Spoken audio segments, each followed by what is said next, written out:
Hello, my friend, and welcome back to Foodie Beauty Chronicles. I'm Dawn, and today we are going to dive deeper into the foundation of everything that we do, and that is our health. Taking care of yourself isn't just about what's on your plate, it's about nurturing every part of your being. In this episode, we're going to cover the 4 pillars of health: physical health, mental health, spiritual health, and social health. These are all interconnected, and when one thrives, they all benefit.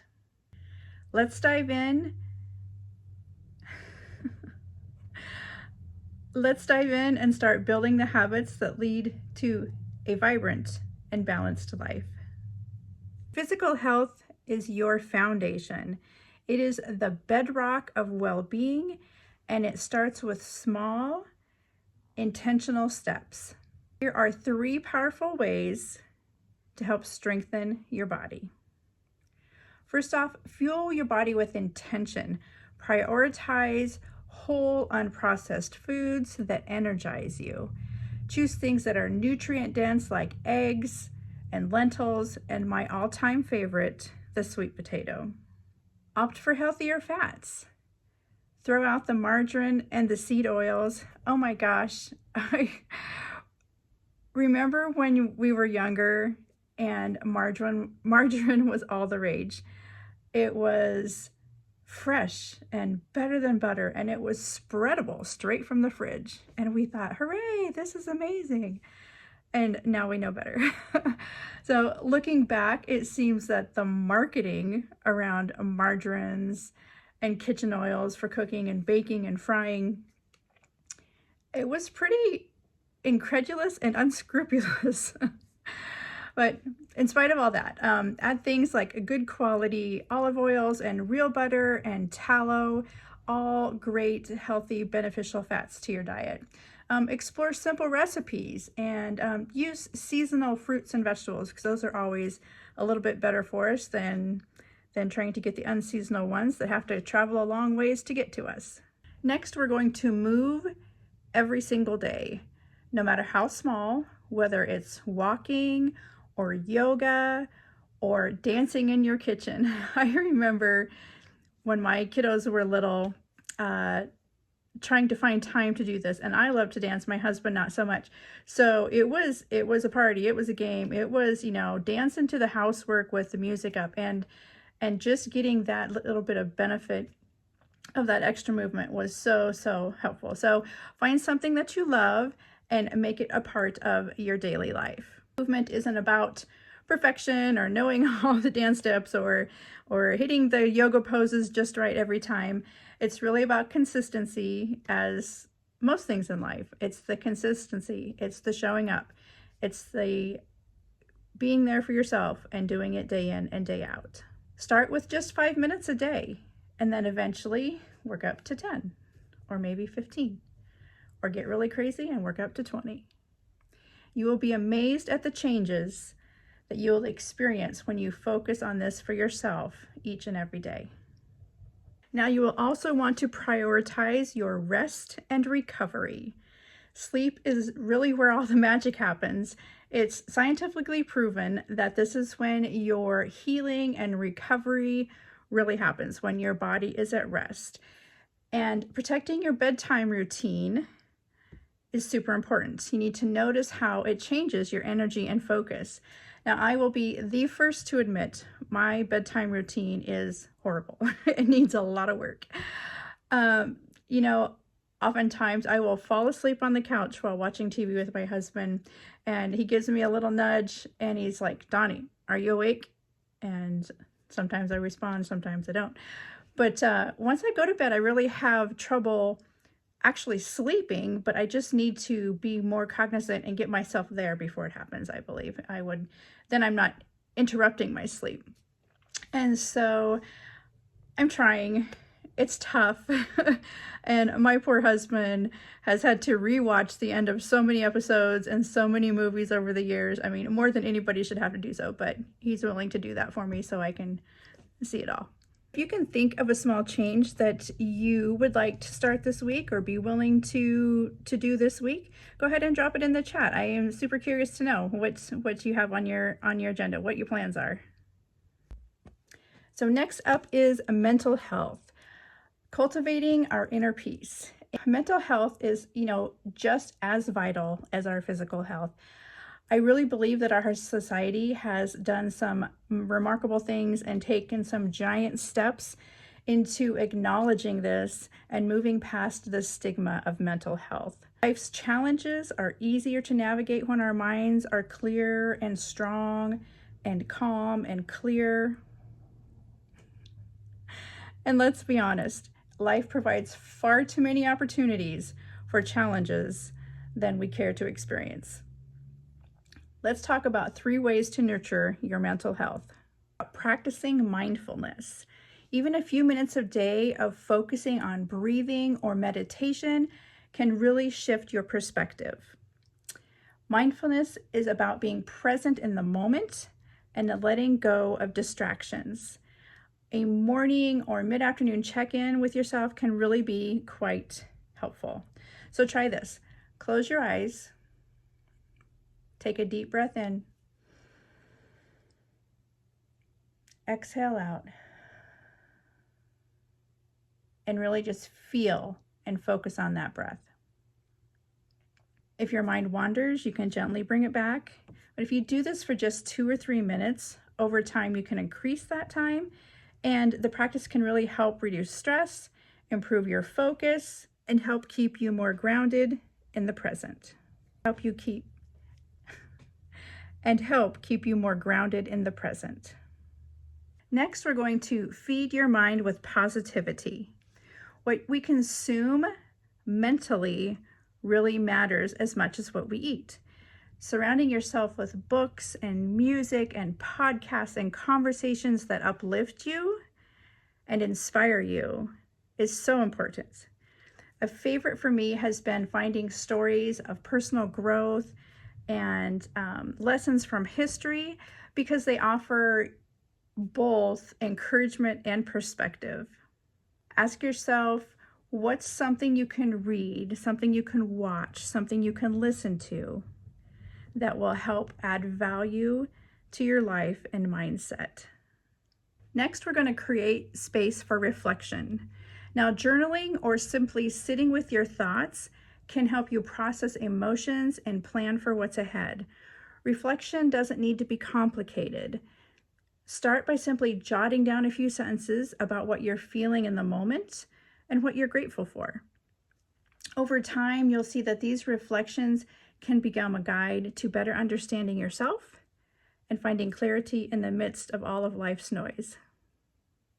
Remember, my friends, your mental health is worth prioritizing. By practicing mindfulness, feeding your mind with positivity, and creating space for reflection, you'll be building habits that foster peace, resilience, and joy in your life. Now, the third pillar for our health is our spiritual health, nourishing of our soul. Our spiritual health connects us to something greater, whether that's your faith, nature, or a sense of purpose. It gives us grounding and guidance to navigate life. Let's explore 3 excellent ways to nurture your spiritual health. So first off, start each day with gratitude. Reflect on the good in your life, even the small things. Gratitude has the power to shift your perspective and bring a sense of abundance. It's simple. Each morning, write down 3 things that you're thankful for, big or small. Gratitude really helps us focus on what we have instead of what we are lacking or what we want. So creating a positive foundation for the entire day ahead. I have a friend that does this, but in a very public way. She posts on her Facebook every morning. She's sitting there with her coffee and she posts the 5 things she's thankful for, 5 new things each day. And I think that's a great process for her, and it helps her stay accountable. And I know she has some friends that look forward to saying, oh gosh, well, what is she thankful for today? Next up is finding moments of stillness, whether this is in prayer or meditation or just time in nature. Create some space to connect with your inner self and the world around you. In our busy lives, stillness is a gift. Take a few moments each day to pause and just be. Listen to the wind, feel the warmth of the sun, or sit quietly in reflection. These moments can really renew your spirit and bring clarity to your life. Quiet time outdoors and in nature are two of my personal favorites.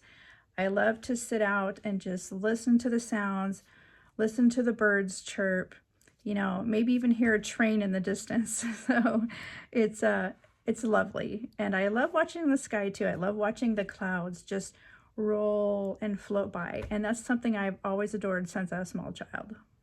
Now we're also going to live with intention. This means to align your actions with your values and watch your sense of purpose grow.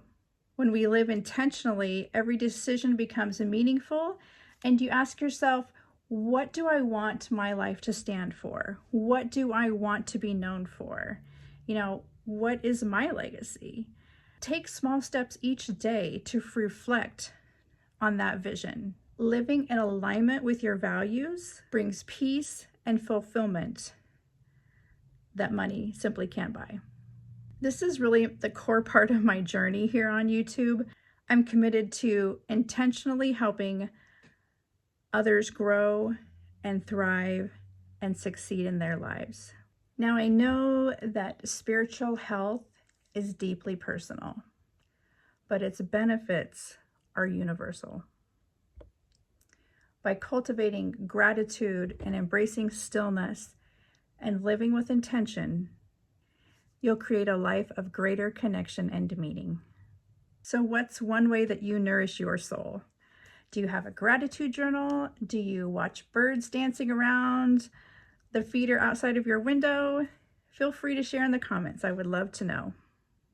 Now, friends, we are at the fourth pillar, the social health, building meaningful connections. Our relationships play a huge role in our happiness and overall well-being. Social health is all about nurturing the connections that really matter the most. Here are 3 terrific ways to strengthen your social health. Number 1, be present. Put away the distractions and give your full attention to the people you are with. In today's world, it's just so easy to multitask, but meaningful relationships really require focus. Make it a habit to actively listen, make eye contact, and be fully engaged in the conversations. Your presence is the greatest gift that you can give. The person you're connecting with should feel like they are the most important person in the room. Next, you're going to surround yourself with positivity. The energy of those around you will affect your energy. Seek out people who uplift and support and inspire you. Let go of the toxic relationships that drain your energy. Now, I know that's easier said than done. I've been there many times myself. And, setting boundaries can help. I really feel like this could be a whole episode in itself, which we will talk about in the future. So focus on finding people and experiences that really fill your cup. When you choose positivity in your circle, it creates a domino effect of joy and encouragement in your life. Last for social health is to give freely. Acts of kindness and generosity not only benefit others, but offer fulfillment to your own heart.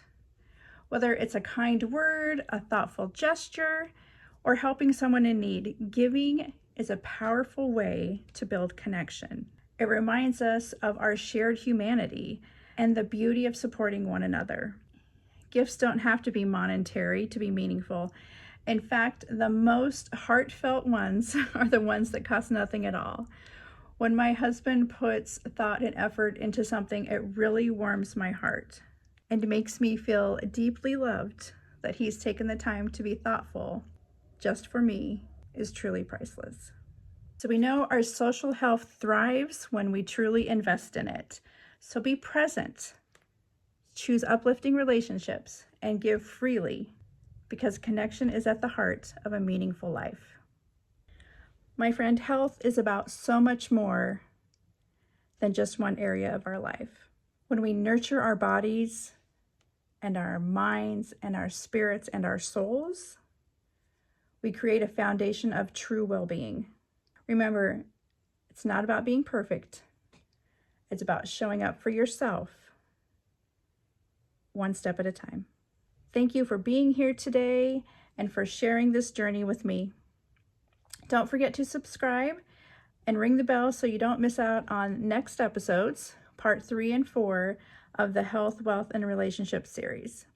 Until next time, my friend, let's savor the journey together.